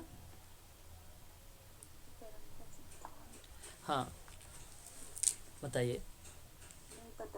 ओके चलिए, देखिए ध्यान से सुन लीजिए, विकास में एकीकरण का जो सिद्धांत है वह बेसिकली आपको ये बताने की कोशिश करता है कि बालक पहले संपूर्ण अंग और उसके बाद विशिष्ट भागों को चलाना और प्रयोग करना सीखता है और बाद में उन्हीं भागों का एकीकरण करना सीख जाता है। जैसे पहले बच्चा पूरे हाथ को और बाद में उन उंगलियों को हिलाने का प्रयास करता है। बात सत्य है कि नहीं सत्य है? हाँ, तो इसीलिए इसको बोला जाता है इंटीग्रेशन, प्रिंसिपल ऑफ इंटीग्रेशन, यानी एकीकरण का सिद्धांत इसको बोला जाता है। फिर उसके बाद आप देख लीजिए जरा, परस्पर संबंध का सिद्धांत। कितने लोग जानते बताइए? विकास में परस्पर संबंध का सिद्धांत नहीं पता? देखिए, मालूम है तो बताइए कुछ मुझे। आप बताइए सर। चलो देखिए, जो परस्पर का सिद्धांत होता है इसमें यह बताता है कि बालक के विकास के लिए कुछ आयाम होते हैं। क्या होते हैं? आयाम। जैसे अगर मैं बात करूं, जैसे शारीरिक आयाम होता है, मानसिक आयाम होता है, संवेगात्मक आयाम होता है, सामाजिक आयाम होता है, नैतिक विकास का आयाम होता है। ये कुछ आयाम होते हैं, या आप ये कह लीजिए कि कुछ पक्ष होते हैं। इनमें जो है ना, सभी एक दूसरे से परस्पर संबंधित है कि नहीं? बोलिए जरा, सभी एक दूसरे से संबंधित हैं या ना? जी सर। हाँ, जब सभी एक दूसरे से संबंधित हैं परस्पर, तो इनमें से किसी भी एक आयाम में होने वाला विकास अन्य सभी आयाम में होने वाले विकास को प्रभावित करने की क्षमता रखता है। इसलिए आप कह सकते हो परस्पर संबंध का सिद्धांत भी हमें देखने को मिलता है। समझ लीजिएगा अच्छे से, ये सारे के सारे पेपर में पूछे जाने वाले हैं। ऐसा कुछ नहीं है कि भाई ये मैं पहली बार आप लोगों को पढ़ा रहा हूँ और ये पेपर में नहीं आने वाला है, समझ लीजिएगा। उसके बाद देखिए, एक सामान्य से विशिष्ट की ओर होता है। सामान्य का मतलब क्या होता है भाई? आप ऐसे कह लीजिए कि जनरल से आप किधर जा रहे हो? स्पेशल की तरफ। जनरल से स्पेशल की तरफ। ये क्या बताता है बताइए जरा, कुछ आप लोग भी बताइए। विकास में सामान्य से विशेष प्रतिक्रिया का सिद्धांत। पर पहले वो थोड़ा थोड़ा मतलब छोटी एक्टिविटी करना सीखता है ना, फिर वो बड़ी पे आ जाता है, उसमें मतलब वो विकास की तरफ हो जाएगा ना। चलो ठीक है, जैसे आपने कहा कि किस शिशु की क्रिया प्रतिक्रिया सामान्य से प्रारंभ से होकर विशिष्ट की ओर चल रही है। बालक शुरुआत में संपूर्ण शरीर को हिलाना डुलाना शुरू करता था, बाद में हाथ की पैर की उंगलियों को संवेगों को प्रकटीकरण के माध्यम से बताता था। जैसे अभी आप लोगों ने देखा है एकीकरण के सिद्धांत में, है ना? ठीक उसी प्रकार से आपका जो है सामान्य से विशिष्ट की ओर चलना, मतलब पहले तो हाथ को, अब विशेष हो गया उसके लिए उंगली, फिंगर, है ना? तो ये सामान्य से विशिष्ट का सिद्धांत हो जाता है, विशेष का। समान प्रतिमान का सिद्धांत क्या होता है ये बताइए जरा। विकास में समान प्रतिमान का सिद्धांत क्या होता है? मतलब एक जाति के जीवों में विकास एक क्रम पाया जाता है और विकास की गति का प्रतिमान भी समान रहता है। तो यहीं आप सिरा-पुच्छुक का नियम भी बता सकते हो, जिसका अर्थ क्या होता है? सभी बालकों में विकास का क्रम समान होता है, समान होता है। तो वही प्रक्रिया आप यहाँ पे दर्शा सकते हो, समान प्रतिमान का सिद्धांत, समान प्रतिमान का सिद्धांत। स्पष्ट है? एक बार बता दूं फिर से। जी सर। क्लियर है। हाँ, व्यक्ति विकास किसी विशेष जाति के आधार पर होता है, जैसे कि व्यक्ति या पशु का विकास अपनी अपनी कुछ विशेषताओं के अनुसार होता है। तो समान प्रतिमान हुआ कि नहीं हुआ भाई? मतलब जैसे मैं कह रहा हूँ, व्यक्ति या पशुओं का विकास अपनी अपनी कुछ विशेषताएं होती हैं, उन्हीं के अनुसार होगा। तो वो उनके प्रतिमान है, उनके मॉडल हैं वो, है ना? इसलिए बोला जाता है। एक होता है वांशानुक्रम या वातावरण का सिद्धांत। देखिए, एक वांशानुक्रम का पहले सुन लीजिए। वांशानुक्रम का सिद्धांत कहता है कि व्यक्ति का विकास उसके वंश के अनुसार होता है या अनुरूप होता है। अर्थात जो गुण बालक के पिता दादा में होते हैं वही गुण उसके शिशुओं को भी मिलते हैं। आपको मालूम होगा ये। तो अगर उसके वंश में सभी की लंबाई ज़्यादा होती है तो बच्चा जो होगा वो भी लंबा ही होगा, ऐसा कहते हैं लोग, जानते हैं। अपवाद है जहाँ पे बच्चे छोटे हो जाते हैं, है ना? वातावरण का सिद्धांत क्या बताता है आपको? वातावरण का मतलब पर्यावरण होता है, मतलब ये वातावरण का सिद्धांत अनुरूप काम करता है, ठीक है। और यह मानता है कि व्यक्ति का विकास उसके आसपास के वातावरण पर निर्भर करता है, मतलब कि पर्यावरण जिस प्रकार का होगा व्यक्ति का विकास भी उसी प्रकार का होगा, उसी दिशा में जाएगा। इसलिए आप कहते हैं ना कि अच्छे के साथ रहोगे तो अच्छी चीजें सीखोगे, है ना, यही चीज होता है। उसके बाद आपका एक होता है परिमार्जित का सिद्धांत। बताइए ये क्या होता है? विकास में परिमार्जिता का सिद्धांत। देखिए, परिमार्जिता का सिद्धांत की बात करें तो बालक के विकास की दिशा और गति का परिमार्जन किया जा सकता है। इस सिद्धांत में शैक्षिक निहारता अत्यधिक महत्वपूर्ण हो जाती है। महत्वपूर्ण होने का मतलब यह है कि इम्पोर्टेंस को बताना, है ना, इम्पोर्टेंस की बात करने लगता है। तो परिमार्जिता का सिद्धांत आप ये कह सकते हो कि शिक्षा, अगर मैं एक एग्जांपल दूं कि भाई बालक के विकास की जो दिशा है वो गति का परिमार्जन किया जा सकता है। और सिद्धांत में शैक्षिक निहार्त रख दिया जाता है, मतलब शिक्षा का उद्देश्य बालक का संतुलित और सर्वांगीण विकास करना, पूर्ण विराम शिक्षा और प्रशिक्षण के द्वारा बालक के व्यवहार को सकारात्मक दिशा में प्रेरित कर सकती है। तो बालक के विकास का जो दिशा है वो गति में को परिमार्जित करना, उसके व्यक्तित्व के व्यवस्थापन को बिगड़ने से बचाना, वो परिमार्जता का सिद्धांत होता है। विकास इस तरीके से, मतलब लाभ के साथ काम करता है, ये लाभ के साथ काम करता है। सर एक पॉजिटिव लाइक डायरेक्शन में होना, बिल्कुल मतलब... बिल्कुल, हाँ। तो इस तरीके से आप ध्यान रखिएगा। इसमें एक शब्द मैंने बोला था, उस शब्द को आप सभी लोग समझे रखिएगा। एक मैंने बताया था केंद्र से निकट की ओर, ये शब्द। और आपको बताओ पैलेस स्नायु मंडल का विकास होता है, जो केंद्र से निकट की तरफ जाता है, पैलेस स्नायु मंडल इसमें भी डेवलप होता है। और जो मस्तकाधोमुखी का सिद्धांत है, पैर की सिर से पैर की ओर स्टार्ट होता है, ये सिर से पैर की ओर चलता है ये, अर्थात विकास जो है ऊपर से नीचे चलता है, ऊपर से नीचे चलता है विकास। तो गर्भ के बाद अगर हम बात करते हैं तो बालक सर्वप्रथम सिर को उठाता है और फिर घर और बाद में जो है दूसरे अंग जैसे पैरों को हिलाना डुलाना, फिर बैठना, फिर चलना दौड़ना सीखता है। ये बेसिकली मस्तकाधोमुखी का सिद्धांत है, मस्तकाधोमुखी का सिद्धांत है। तो इस तरीके से ये आपके टोटल लगभग 10 ऐसे सिद्धांत थे जहां मैंने आप लोगों से परिचर्चा कर लिया। बस आप ध्यान रखिएगा इसको। अब विकास की अवस्था जो आपके पेपर में दिया गया है, सिलेबस में ऑलरेडी मेंशन किया गया है, आप देख सकते हैं कि एक शैशवावस्था है, एक बाल्यावस्था है, एक किशोरावस्था है, एक प्रौढ़ावस्था है। कई किताबों में अलग अलग तरीके से भी हमें देखने को मिलता है। मैं आपको एक लिखवा देता हूँ, उसको आप नोट कर लीजिएगा, वही आपके एग्जाम में हो सकता है देखने को मिल जाए। एक होता है गर्भावस्था। जो गर्भावस्था होती है वो गर्भधान से लेकर, याद रखिएगा उसको, गर्भधान से लेकर जन्म तक होता है, ये कहेंगे। और उसके बाद एक आपकी होती है शैशवावस्था होती है, जो जन्म से लेकर 2 वर्ष आप कह सकते हैं। एक होती है बाल्यावस्था, जो 3 से लेकर 11 वर्ष या 11 वर्ष कह सकते हैं। उसके बाद आती है किशोरावस्था, जिसकी आयु आप 11 से लेकर 18 वर्ष कह सकते हैं। फिर उसके बाद आती है युवावस्था, जिसको आप 18 से 25 वर्ष कह सकते हैं। फिर उसके बाद आती है प्रौढ़ावस्था, जिसको आप 25 से 55 वर्ष कह सकते हैं। फिर आपकी एक आती है लास्ट, जिसको हम बोलते हैं वृद्धावस्था, जो 55 वर्ष से चलती है और मृत्यु तक चलती रहती है ये।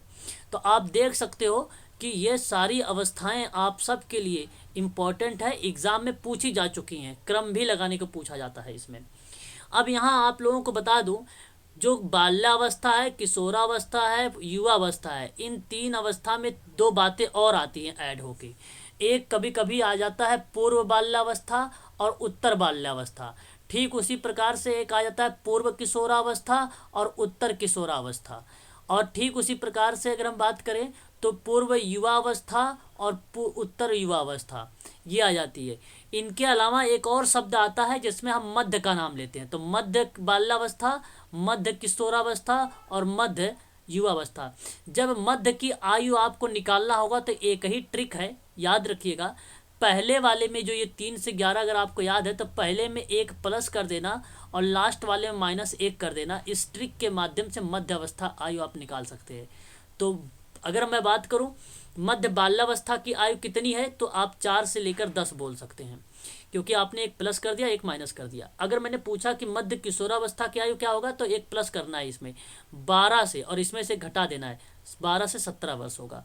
युवा मध्यावस्था को कितनी है, तो आप एक माइनस कर देना और एक प्लस कर देना, सॉरी पहले तो प्लस होगा ना, एक प्लस कर देना फिर बाद में एक माइनस कर देना।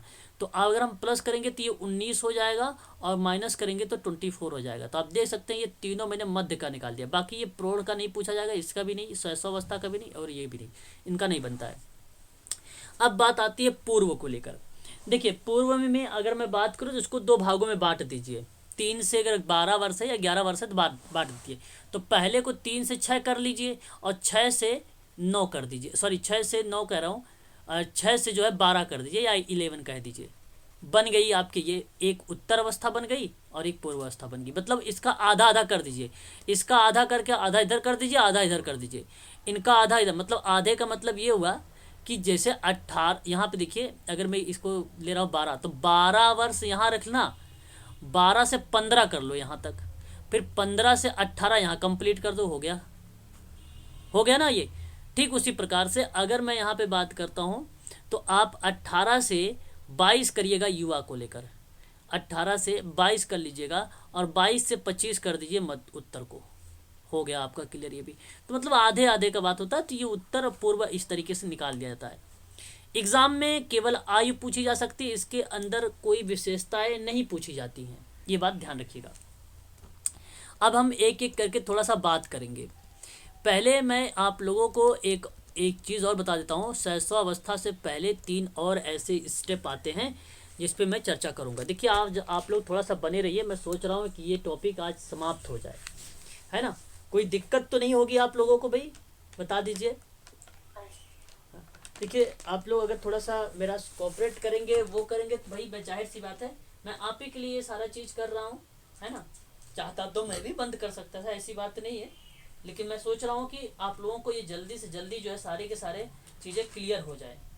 और भाई आप लोगों को पास होना है, ये थोड़ी ना है। और मैं सोच रहा हूँ कि आप लोगों में जो 11 सीटें हैं आप ही लोग ले आओ, 11 की 11 सीटें, मेरा उद्देश्य यही है, ठीक है। तो अब हम लोग बात कर रहे हैं यहाँ पे जो है अवस्थाओं के बारे में। शैशवावस्था की अगर बात करें, गर्भधारण की अवस्था जो मैंने भी बताया है आपको, गर्भधारण की अवस्था जो बताया है उसके बारे में अगर मैं बात करूं आप लोगों से, तो मानव विकास की 4 अवस्थाओं में बांटा गया है। गर्भधारण को कितनी अवस्था में बांटा गया है? 4 अवस्था में। अब इसको आप नोट करना है तो नोट कर लीजिए सभी लोग। एक कहा गया है गर्भावस्था, एक 4 अवस्थाओं में बांटा गया है मानव विकास को। एक गर्भावस्था, दूसरा शैशवावस्था, तीसरा बाल्यावस्था, चौथा किशोरावस्था।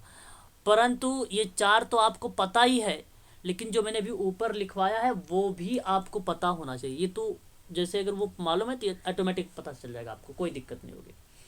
तो गर्भावस्था का जो विकास होता है वो उसमें तीन अवस्था पाई जाती है। गर्भावस्था की अगर हम बात करेंगे तो कितनी अवस्था होती है, बोलिए जरा एक बार बोलिए। 3 अवस्था होती है। हाँ, कौन कौन सी मालूम है किसी को? 3 अवस्था बोलिए अगर किसी को मालूम है तो। नहीं पता? नहीं। चलो, पहले से 3, 4 से 5, 7, 4 से 6, 7 से 9। क्या ये मंथ बता रहे हो? ये हाँ सर, यही तो होता है गर्भावस्था का मंथ। अरे तो भाई मैं अवस्था का नाम पूछ रहा था। चलो अच्छा सॉरी सर। कोई बात नहीं, देखो यहाँ पे सही कर रहे हो, सही जा रहे हो। अगर हम बात करें तो उसी को मैडम बोला जाता है डिम्बावस्था, लेकिन आपके हिसाब से बात नहीं होगा, आपने कुछ अलग तरीके से बताया है, लेकिन वो चीज़ें नहीं है। यहाँ पे ध्यान किया, पहला डिम्बावस्था है। डिम्बावस्था की जो मैडम आयु होगी उसको बोला जाता है, अगर हम इसकी आयु की बात करें, अंडाणु के निषेचन के बाद से लगभग 2 सप्ताह तक चलेगा। याद रखिएगा, निषेचन के बाद क्या लिखेंगे? निषेचन के बाद से 2 सप्ताह मतलब 14 दिन। कितने दिन? 14 दिन। अब आप इसको समझ लो थोड़ा सा। देखिए बेसिकली क्या है, इस दौरान संयुक्त कोष निषेचित अंडाणु जो होता है वो बाहर से लगभग ना के बराबर होता है, ना के बराबर पोषण प्राप्त करता है। मतलब पोषण प्राप्त नहीं करता है, 14 दिन की बात मैं कर रहा हूँ। तो यह अंडाणु उस समय अंडकोश द्रव्य से ही भोजन प्राप्त कर लेता है और अब तक माता से भी वो नहीं जुड़ा होता है 14 दिन तक में, और इसी अवधि के दौरान लगभग अपरिवर्तित ही रहता है। लेकिन जब संरचनाओं में या लगातार बदलता रहता है तब निषेचित गुणसूत्र लगातार खुद को विभाजित करते रहते हैं। खुद को क्या करते रहते हैं? विभाजित करते रहते हैं। यही आपको निर्धारित होता है ट्विंस का भी, या मतलब सिंगल बच्चा है या ट्विंस है, यही निर्धारित होता है ये। तो निषेचन के लगभग 10 दिन बाद निषेचित अंड गर्भाशय के दीवार के आसपास रक्त नालिका से वो खुद को जोड़कर पोषण का एक नया माध्यम पा लेता है, एक नया माध्यम पा लेता है। और इसी दौरान एक बात और याद रखिएगा कि अंडाणु खुद को गर्भाशय की दीवार से नहीं जुड़ पाता है तो वह कुछ समय बाद निष्क्रिय हो जाता है, मतलब डेड हो जाता है, और उसका जीवन काल समाप्त हो जाता है। उसका जीवन काल समाप्त हो जाता है। आप लोगों ने सुना होगा ये सारी चीजें, है ना। तो आप ध्यान रखिए इसी काल के दौरान ये चीजें होती हैं। कब? जब अंडाणु खुद के गर्भाशय की दीवार से नहीं जुड़ पाता है तब ऐसी प्रक्रिया होती है, और जुड़ जाता है तब तो दिक्कत नहीं है, तब डेड नहीं होता, यहाँ पे निष्क्रिय नहीं होता वो। और ये याद रखिए केवल 2 बातें यहाँ पे, यह निषेचन से लेकर 14 दिन तक चलता है। दूसरी अवस्था देखिए, जब पिंडावस्था इसको बोलते हैं। क्या बोलते हैं इसको? पिंडावस्था कहते हैं। पिंडावस्था जानते हैं? पिंडावस्था में अगर मैं बात करूं तो यह अवस्था गर्भावस्था की दूसरी अवस्था कहलाती है, जो निषेचन के तीसरे सप्ताह से शुरू होती है। आप बोल सकते हो 15 दिन के बाद से, या अगर आपने, मैंने यहाँ कहा 14, भाई 7 दिन का सप्ताह होता है, 14 दिन 2 सप्ताह हो गए, तो आप यहाँ पे तीसरा सप्ताह लिख भी सकते हो। समझ रखिएगा, ऐसा में क्वेश्चन गलत करके मत आइएगा पेपर में। तो जो तीसरा सप्ताह होता है वहाँ से शुरू होता है, ये 8वें सप्ताह तक जाता है। कितने सप्ताह तक जाता है? 8वें सप्ताह तक जाता है ना। तो यह ध्यान रखिएगा कि इसमें 6 सप्ताह तक चलने वाली जो अवस्थाएं होती हैं, 6 सप्ताह तक में वो कोशिकाओं का समूह का एक लघु मानव के रूप में बदल देता है, छोटे मानव के रूप में बदल देता है। इसी अवस्था में जैसे आंवला हो गया, है ना, जैसे अगर हम बात करें गर्भ की झिल्ली का विकास होना, नाभिनाल का होना, नाभिनाल का विकसित होना, शिशु के लिए जो सुरक्षा, मतलब आप ये समझिए जो सुरक्षा का कार्य करता है ना, इसी अवस्था में होता है। सुरक्षा को लेकर, सुरक्षा का जो कार्य होता है इसी अवस्था में होता है, ये समझ लीजिए। इसमें जो कोष जो समुच्चय होता है वो आंतरिक भाग किसके रूप में देखने को मिलता है? तो आंतरिक भाग हमारे पास 3 होते हैं। हम लोगों ने पढ़ा होगा 3 भाग। मालूम है 3 भाग कौन कौन से हैं? सब बता दीजिए, अभी तो सब माइंड से निकल चुका है। अच्छा, एक होता है एक्टोडर्म, एक होता है एक्टोडर्म, एक होता है मीजोडर्म, एक क्या होता है? मीजोडर्म होता है, और एक क्या होता है? एंडोडर्म होता है। ये 3 ध्यान रखिएगा, ये 3 चीज़ें हमें देखने को मिलता है। जो एक्टोडर्म होता है इसको बाह्य परत बोलते हैं, बाह्य परत बोलते हैं। जो मीजोडर्म होता है उसको मध्य परत बोलते हैं हम लोग, और जो एंडोडर्म होता है उसको हम लोग क्या बोलते हैं? आंतरिक भाग बोलते हैं या आंतरिक परत बोलते हैं। अब ध्यान रखो, ये भी इम्पोर्टेंट है। जो बाह्य परत है ना आपकी, ये इस बाह्य परत में शिशु के बाहरी, जैसे त्वचा हो गया, बाल हो गया, नाखून हो गया, स्नायुमंडल हो गया, संवेदी कोश हो गए, ये सारी चीज़ें विकास होती हैं बाह्य मंडल में, बाह्य परत में। और जो मध्यम परत होता है आपका, उसमें त्वचा का जो आंतरिक परत, जैसे अगर मैं बात करूँ मलमूत्र विसर्जन का, जो है अगोत्र या रक्त संचार या मांसपेशियां, धमनी वगैरह जो चीज़ें होती हैं ना, इसमें विकास होता है मध्य परत में। और जो आपका आंतरिक परत है तीसरी वाली, इस परत में ग्रंथि, श्वसन तंत्र, पाचन तंत्र, जिगर, थायराइड ग्रंथि इत्यादि चीज़ का विकास होता है इसमें, है ना। तो याद रखिएगा, है ना, ये 3 चीज़ें हैं। इस तरीके से आपका ये पिंडावस्था भी समाप्त हो जाएगा। फिर उसके बाद आती है एक भ्रूणावस्था, इसको बोलते हैं भ्रूणावस्था। इसको 9वें सप्ताह से ले लें, और 9वें सप्ताह से लेकर शिशु के प्रसव तक, और शिशु के प्रसव के पहले तक, शिशु के प्रसव के पहले तक, शिशु के प्रसव से पहले तक, है ना। अच्छा, बता सकते हो कितने सप्ताह? मतलब अगर 9वें सप्ताह से अगर बात करते हैं, 9वें सप्ताह से लेकर, तो फिर दूसरा मंथ गया ना। 9वें सप्ताह से लेकर और 9वां सप्ताह दूसरा मंथ आ जाता है। हाँ जी सर, एक में तो 4 ही होंगे ना, तो 8 हो गए, 8 ठीक। वीक हो गए ना, तो अच्छा, तीसरा माह कर लीजिए ना, तीसरा माह, है ना। थर्ड मंथ से आपका जो है 9th तक चलेगा, ठीक है, ये वाला। ठीक कह रहे हो आप, ठीक है। तो ये आप ध्यान रखिएगा। तो यहाँ अगर हम बात करें तो गर्भावस्था में या अंतिम और सबसे बड़ी अवस्था मानी जाती है भी बड़ी, आप देख भी रहे हो।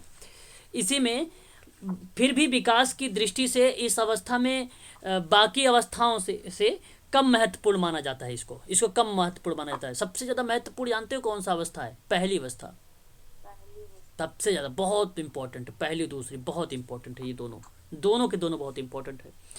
और क्योंकि इस अवस्था में विकास की गति धीमी और पिंडावस्था में मानव विकास का जो रूप ले चुका होता है ना, मानव विकास का रूप तो पिंडावस्था में ले लिया है। अब उन्हीं अंगों का विकास होने लगा है। इस अवस्थाओं में अंगों का तेजी से वृद्धि होने लगी है। तो 9वें सप्ताह से लेकर मानव शिशु का जो सिर का अनुपात होगा वो अंगों के अनुपात से 45% मिनट होता है। 9वें सप्ताह में मानव शिशु के सिर का जो अनुपात है बाकी अंगों के अनुपात में 45% होता है वो। जबकि जन्म के समय या जन्म से पहले 40 सप्ताह में यह अनुपात 25% हो जाता है। इसका रेशियो 25% हो जाता है। हालांकि इतना डीप में मत जाइएगा आप सभी लोग, केवल यहाँ पे ये जो मैंने अवस्था का एज समय बताया, ड्यूरेशन, ये आप जरूर याद कर रखिएगा। ड्यूरेशन बात करते हैं, तीव्र गति से आगे चलेंगे। अब हम लोग शैशवावस्था के बारे में।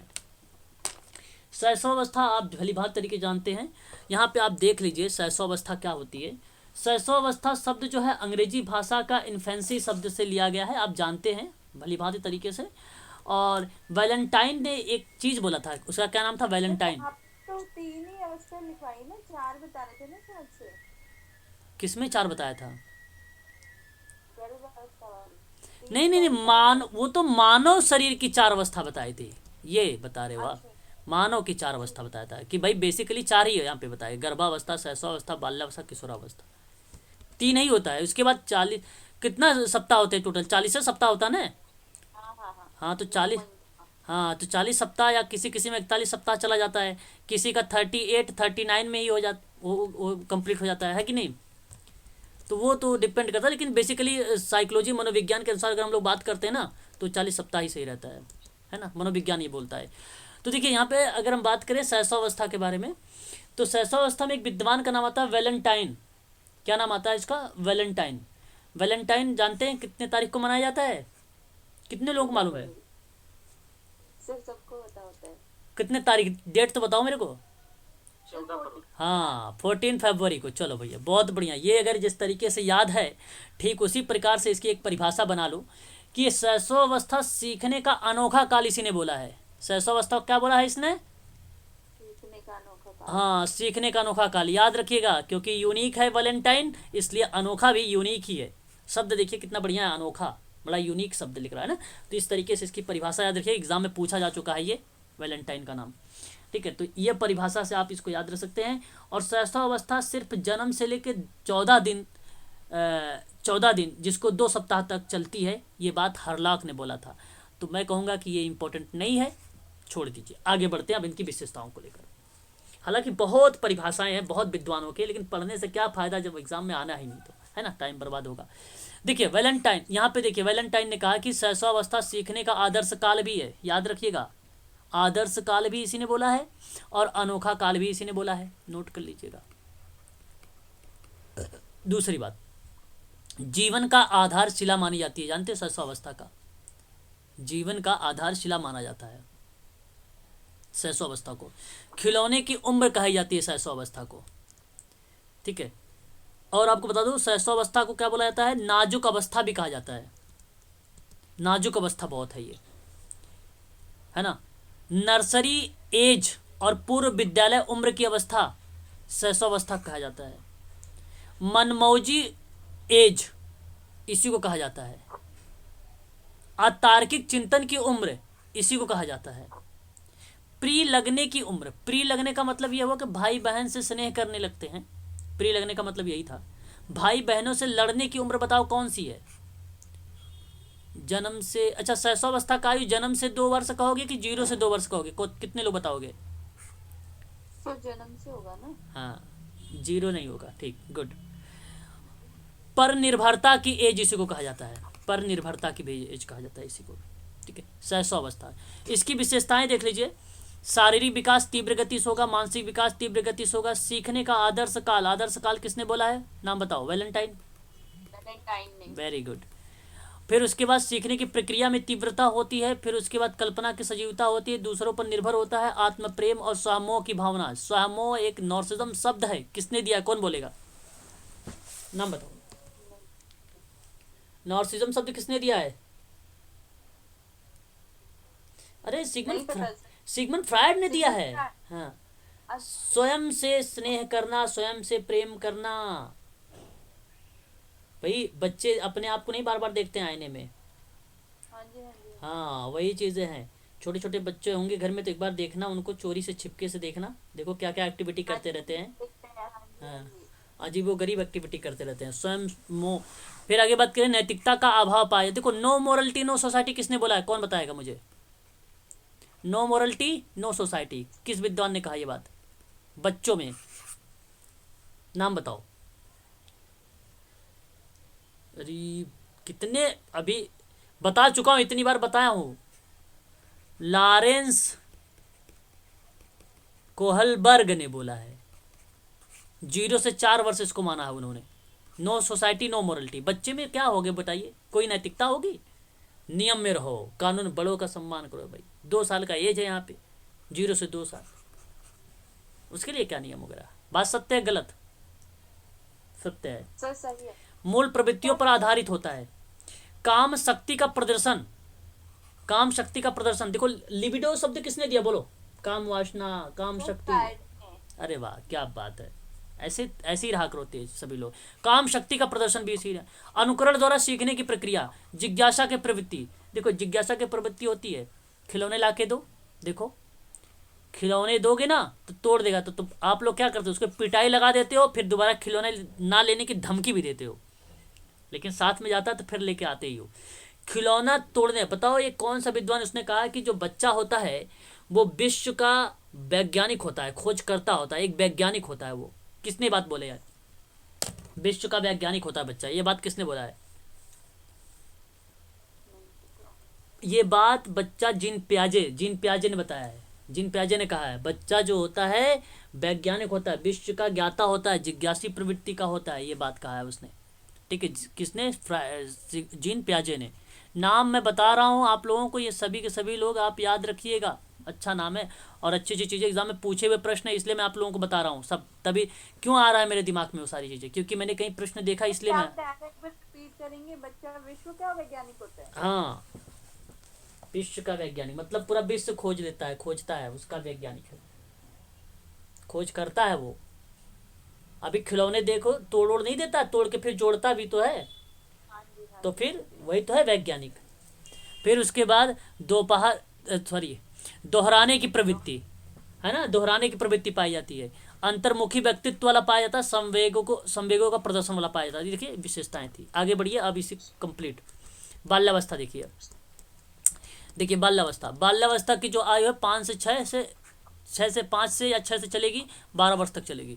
अब बताओ पूर्व बाल्यावस्था की आयु 5 से, आप 5 से 6 यहाँ पे अगर बता रहे हैं, 5 से 12 चल रही है, तो आप यहाँ पे जो है ना 5 से 7 भी कर लीजिए। देखिए ये आपको बता दूं, पेपर में आप आइडेंटिफाई कर लेंगे, मैं ये नहीं कहूँगा रट्टा मार के जाओ, ये किसी किताब से नहीं फंसता। यस के मंगल में कुछ अलग आएगा, ठीक है, और किताबों में अरोड़ा में कुछ अलग आएगा, और सबकी अलग अलग किताबें आती हैं, अलग अलग विद्वानों की अलग अलग कंटेंट मिलेंगे। अभी मैं ही बता रहा था 3 से लेकर 12 वर्ष ना, सॉरी बाल्यावस्था कितने बता रहा था मैं, 3 से 12 बता रहा था, हाँ 3 से 12 बता रहा था। तो उसमें पूर्व बाल्यावस्था को मैंने क्या दे दिया, मैंने कहा 3 से 6 वर्ष। फिर उत्तर बाल्यावस्था की मैंने क्या आयु बता दिया, 6 से लेकर 6 11 वर्ष, हाँ। तो हो तो गया, ये वही चीज़ें हैं। देखो ये कॉमन सेंस की प्रयोग करने की बात होती है इसमें, है ना। अब पेपर में आपको यही प्रयोग करना है, वो किसी किताब से नहीं मिलेगा, याद कर लेना, ये नोट कर लेना आप लोग। इसमें देखो क्या होता है, अगर मैं बात करूं, अच्छा एक चीज़ और तो मैं बताना भूल गया आप लोगों को, एक इलेक्ट्रा ग्रंथि पाई जाती है, एक ओडिपस ग्रंथि पाई जाती है। सहस्रावस्था में एक शब्द याद रखिएगा, इलेक्ट्रा ग्रंथि पाई जाती है एक, और एक ओडिपस ग्रंथि पाई जाती है। इलेक्ट्रा ग्रंथि होती है पित्त प्रेम के लिए, मतलब बालिका में पाई जाती है, बालिका मतलब महिलाओं में, लड़की में, पित्त प्रेम के स्नेह में। और ओडिपस ग्रंथि पाई जाती है किसमें, अरे बोलो तो सही अब, लड़कों में, लड़कों में। हाँ, मात्र प्रेम के लिए, मात्र प्रेम, मात्र स्नेह के लिए, है ना। आप अपोजिट सेक्स की तो बोल सकते हैं ना, क्या, अपोजिट सेक्स के लिए, जैसे लड़कों को मतलब महिलाओं में, लड़की हाँ, को पिता में, बोल सकते हो, बोल सकते हो, में, बिल्कुल बिल्कुल बिल्कुल बोल सकते हैं, ठीक है, कोई बात नहीं, बोल सकते हैं। तो ये आपको ध्यान रखना है, ठीक है। ये भी एग्ज़ाम में आप लोगों से जो है पूछा जा सकता है, पूछा भी जा चुका है ना, इसलिए आप सभी लोग ध्यान रखिएगा। आगे बढ़ेंगे और आगे देखेंगे बाल्यावस्था के बारे में। तो बाल्यावस्था देख लीजिए, आप लोगों को बता दूं मैं, बाल्यावस्था किसे कहते हैं। तो बाल्यावस्था मिथ्या परिपक्वता की अवस्था है, मिथ्या परिपक्वता की अवस्था है। ये बात कही थी किसने, जानते हैं आप लोग, रॉस ने। क्या नाम था उसका, मुर्रे जी रॉस, मिथ्या परिपक्वता की अवस्था बोला था। देखिए यहाँ पे लिखा है, मुर्रे जी रॉस ने क्या बोला है, मिथ्या परिपक्वता की अवस्था बोला है। देखो बाल्यावस्था को जीवन का अनोखा काल बताते हुए लिखा है किसने, कॉलन ब्रूस ने। लेकिन अनोखा काल की अगर हम बात करते हैं तो आपका वैलेंटाइन का नाम आता है शैशवावस्था में, नोट कर लीजिएगा। ये वो शुरुआत में बता देगा आपको बाल्यावस्था की बात कर रहा है या शैशवावस्था की बात कर रहा है। तो शैशवावस्था का वैलेंटाइन को लेकर पूछा जा चुका है, बाल्यावस्था को लेकर नहीं पूछा गया है। कॉलन ब्रूस का नाम मैंने कभी ऑप्शन में भी नहीं देखा है, इसलिए मैं प्राथमिकता नहीं दूंगा यहाँ पे इसको।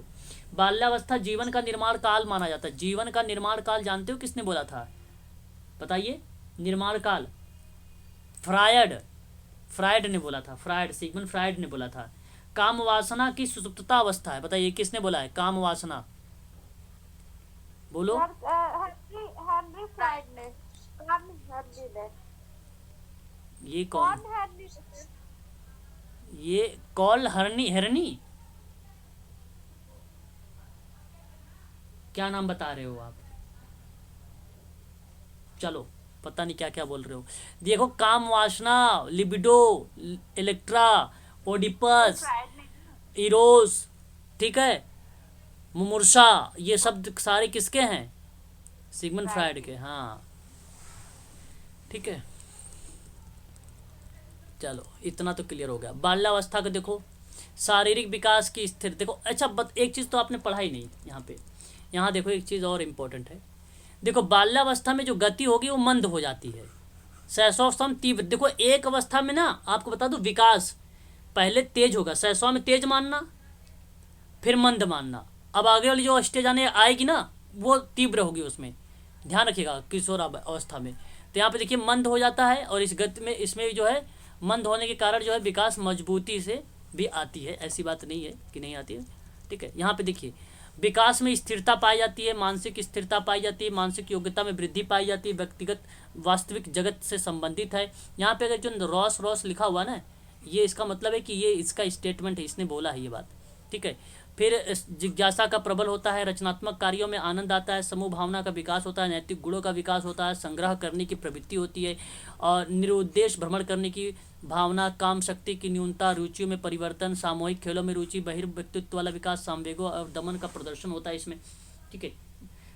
टोली की उम्र, चुस्ती और फुर्ती की उम्र, समूह की उम्र, है ना, मूर्त चिंतन की उम्र, समलिंगी सखी भाव का उम्र इसी अवस्था में होता है कि नहीं।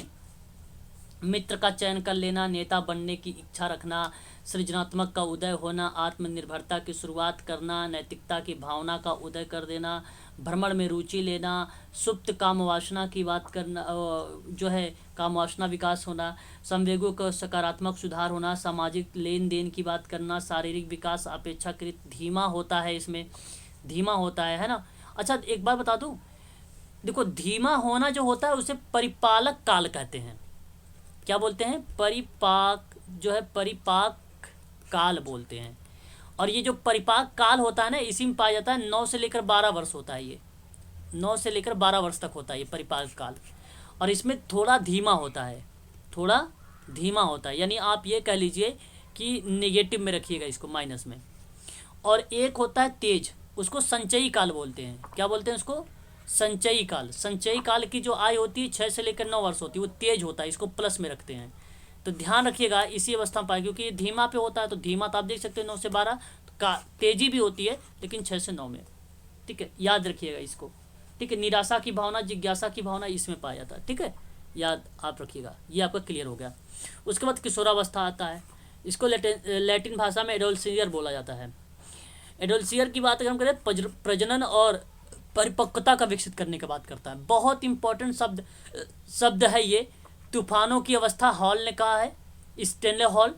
और जीवन काल का सबसे कठिन काल जो है किलपैट्रिक। जीवन का वसंत काल टीन एच। देखिए यहाँ आपको मैं बता देता हूँ, नोट करवा देता हूँ, कॉपी पर लिख लीजिए। सुंदर काल, ये सब इसी के नाम है। जो स्टेनले हॉल है ना, इसने किशोरावस्था के सिद्धांत में जानते हो क्या बोल दिया? इसने कहा कि भाई ये विकास का जो सिद्धांत है वो त्वरित और आकस्मिक विकास का सिद्धांत है। ये हॉल ने कहा कि किशोरावस्था में अचानक विकास तेजी से फूट पड़ता है। फूट पड़ते का मतलब क्या होता है? आ जाता है, इसका मतलब ये है। और विकास का जो सिद्धांत था, थॉर्नडाइक ने कहा कि कोई भी अचानक नहीं होता है, बल्कि वह क्रम में होता है। ये बात कहने वाला थॉर्नडाइक था, उसका उल्टा कह रहा था स्टेनले हॉल का। ठीक है, तो किशोरावस्था 2 सिद्धांत पे आधारित है। एक सिद्धांत है थॉर्नडाइक का, एक सिद्धांत है स्टेनले हॉल का। स्टेनले हॉल ने कहा कि अचानक विकास तेजी से फूट पड़ता है, उसमें आ जाता है। और एक विकास इसने बोला कि थॉर्नडाइक ने कहा कि क्रमिक में होता है। किस में होता है? क्रमिक में होता है। ठीक है, याद रखिएगा। किलपैट्रिक ने जीवन का सबसे कठिन काल बोला है। किलपैट्रिक ने क्या बोला है? जीवन का सबसे कठिन काल बोला है। शैशवावस्था जो होता है पुनरावृत्ति है। किशोरावस्था जो है ना, वो किशोरावस्था जो है जानते हो, शैशवावस्था का क्या है? पुनरावृत्ति है। और ये किसने बोला है? रॉस ने। किसने बोला है? रॉस ने बोला है। ठीक है, रॉस ने बोला है। ठीक है, याद रखिएगा। देखो, संघर्ष, तूफान, तनाव की अवस्था किसने बोला है? 3 शब्द किशोरावस्था को, बोलो। फ्राइड ने। अरे भाई साहब, क्या पढ़ाई कर रहे हो? ये देखो, तूफानों की अवस्था के हॉल ने बोला, स्टेनले हॉल। क्या नाम इसका? स्टेनले हॉल इसका नाम है। ये क्या है? The age of beauty. The age of beauty, बोलो किसने बोला ये? अरे नाम नहीं आता, छोड़ दो, इसका नाम नहीं है। ठीक है, सुनहरी उम्र, विद्रोह उम्र, उम्र समूह की भावना, इस समस्या उम्र, यही सारी चीज जो है हमें देखने को मिलता है ना इसी में। इसके कई नाम हैं, मुझे नहीं लगता कि आप लोग गलती करेंगे ऐसे प्रश्नों में। तो गोल्डन एज, गोल्डन एज, जीवन का बसंत काल है ना, किसने बोला है? नाम बताओ। H.T. ग्रीन ने बोला है। H.T. ग्रीन, इसका पूरा नाम H.T. ग्रीन। H.T. ग्रीन। ठीक है, देखो मैंने कहा था ना, क्रो एंड क्रो एक बार बताया था कि सबसे इम्पोर्टेंट नाम है किशोरावस्था में। किशोर ही वर्तमान की शक्ति और भावी शक्ति है, आशा को प्रदर्शित करता है। ये एग्जाम में पूछा हुआ प्रश्न है क्रो एंड क्रो का। ठीक है, अभी बता दिया मैंने। किशोरावस्था जो है शैशवावस्था का पुनर्वर्तन काल है, या आप ये कह लीजिए कि पुनरावृत्ति है। किशोरावस्था शैशवावस्था की है ना। आप देख सकते हो, शारीरिक मानसिक विकास तीव्र से होगा, घनिष्ठ और व्यक्तिगत मित्रता बनेंगे। इसमें वैलेंटाइन ने कहा व्यवहार का भिन्नता देखेंगे, स्थिरता समायोजन का अभाव होगा, वीर पूजा की भावना, किसी को आदर्श बनना है ना, ये सारे, ईश्वर और धर्म में विश्वास, अपराध प्रवृत्ति का विकास, काम शक्ति का परिपक्वता, स्वतंत्रता, विद्रोह की भावना, व्यवसाय चयन का चिंता, रुचियों में परिवर्तन और स्थिरता, समाज सेवा की भावना, ये हो जाएगा। ठीक है, अब देखिए यहाँ पे देखिए ना, मैं आप लोगों को यहीं तक क्लास रखता हूँ। अब आज के लिए इतना ही करेंगे। ठीक है, कुछ बच गई हैं उस पर मैं चर्चा कल कर दूंगा, है ना, कल कर दूंगा। कुछ अवस्थाएं बच गई, बस अवस्थाओं के बारे में बताऊंगा और आगे नहीं पढ़ाऊंगा इसमें PDF को, ठीक है ना।